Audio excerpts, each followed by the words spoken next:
Most people are drowning in 15 AI apps and using none of them well. Here is the lean, mostly free AI stack that a solo operator can run in 2026 to do the work of a small team. Tool 1, Claude, your thinking partner.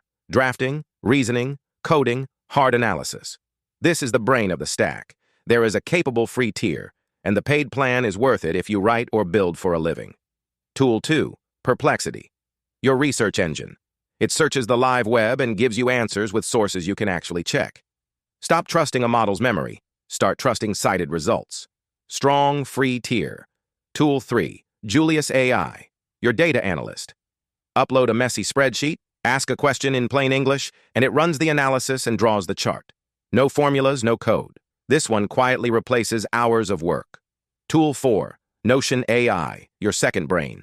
Notes, docs, project management, and an AI that summarizes and writes right where your knowledge already lives. Tool 5, Motion, your scheduler. It takes everything on your plate and builds your calendar for you, then re-optimizes as things change. Here is the logic, Claude thinks. Perplexity finds, Julius analyzes, Notion organizes, Motion schedules. 5 tools, 5 jobs, almost no overlap, and you can start most of them free. The mistake is collecting tools. The win is a small stack where each one owns a clear job. Build this, and you will feel like you hired a team. Subscribe to PromptPro.